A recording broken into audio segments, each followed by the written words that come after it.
Okay, YouTubers, this is the Angryprepper. So today's video, we're going to talk about disease X and what that means for society in the near future. So for those that are learning about disease X is a hypothetical disease that the CDC and the WHO made up, if you will. So this is the disease that they think is going to be way worse than anything we've ever seen. Now, granted, guys, we preppers, we theorize about a lot of shit, and everything's a hypothetical with us until it actually does happen. So, with the CDC and WHO, they have disease X on their priority list, meaning a disease that they never seen or we've never seen before that's going to cause more damage to society than Mr. 19 did, COVID. So, on the priority list, with disease X, it's also Ebola, Zika, SARS, and Marburg. Those are the diseases that made the cut as far as priority goes and spread. There's also a couple of other fever diseases out there that they're worried about as well. But these diseases are the ones they're worried about and looking at closely, as we've seen Ebola and Marburg outbreaks in recent months, if not years.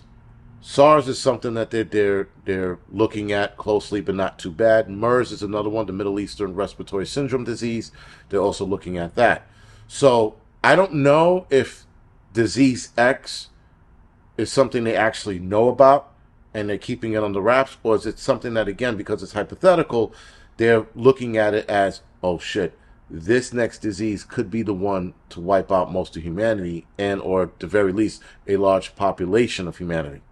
Now, with this new disease agent, if you will, they're not sure whether it's going to come in virus, bacterium, or fungus form, or some new agent.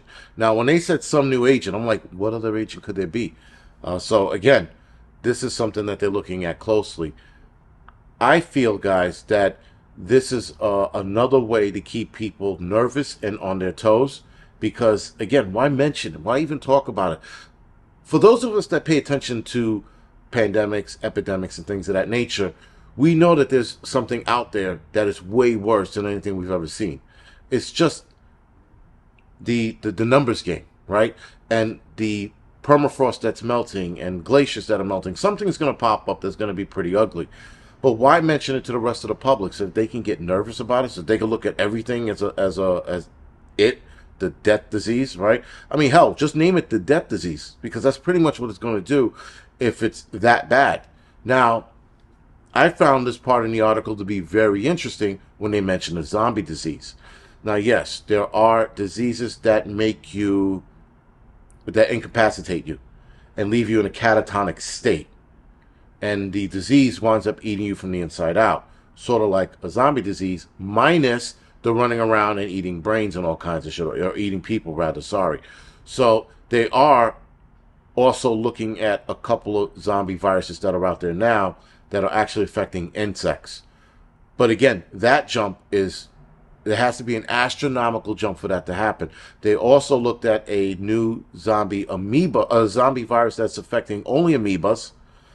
They're looking at that and thinking, well, what if something deeper in the permafrost or the glaciers melts, thaws out, and attacks humans? So that's the route that they're going. Again, guys, they are sitting there, I guess, trying to keep us nervous, trying to keep people nervous. I saw disease X and I'm like, what the hell is this? Then I read it's a hypothetical disease. I'm like, why the fuck mention anything? Keep your anxiety levels up. Now, WHO has a list as well that they're more concerned with. The first list I read to you was the CDC list. This is WHO's priority list, along with disease X. It's Crimean Congo hemorrhagic fever, Lassa fever, Nipah and Henipaviral disease, Rift Valley fever, and I said earlier, Middle Eastern Respiratory Syndrome. Also, Marburg is on their list as well. So this is WHO's priority list.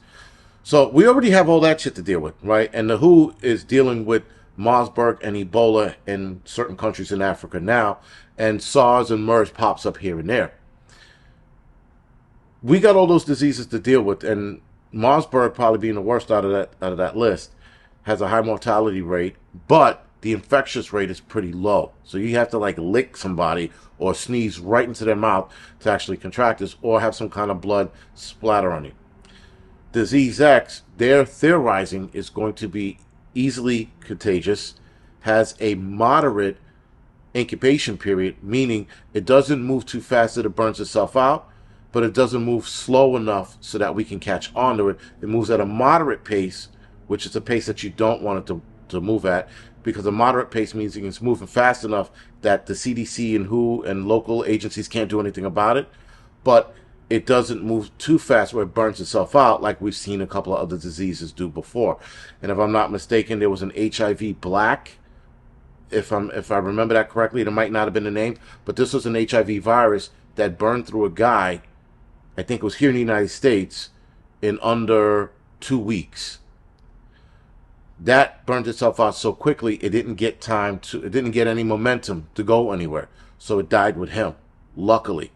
Now, if this thing moved at a moderate pace, it could have caught on before the CDC and WHO knew what was going on. At a slow pace, they could see it coming, come up with some kind of plan, and then stop it. So again, it's interesting how that works. A moderate pace is just it's moving fast enough or too fast for the CDC to do anything about it, but not fast enough to burn itself out, right? So these are things, guys, that they try to warn us about, and I get it. I understand that they want to be ready for the next pandemic or the next epidemic, whatever that might be, but you can't prepare yourself for something you don't know what you're looking for, and that's the problem. They want to build research facilities and ways to stop it, but you can't build a research facility. Guys, you cannot research something that does not exist. And though, yes, you can hypothetically think of these things, you can hypothetically try to stop it, but you're not going to be able to stop it if you don't know what it is. And now, Mr. 19 was something that was very stoppable. Not very stoppable, it was an easier virus to slow down. And yet, it still got out of hand. We watched it forming in China back in November and then December, and instead of shutting down airlines, they were like, let's see where this goes. This is the Americans. Like, let's see how bad it's getting. And then it hits here, and all hell breaks loose. That was an easy one to stop, and they couldn't stop that one, and they saw it coming from a million miles away. They saw that one coming, and they did nothing to stop it. So you mean to tell me now all of a sudden you're going to come up with these rules, regulations, and protocols for a disease you know nothing about, you don't even know what you're looking for, but yet you want to do research on something that doesn't exist yet?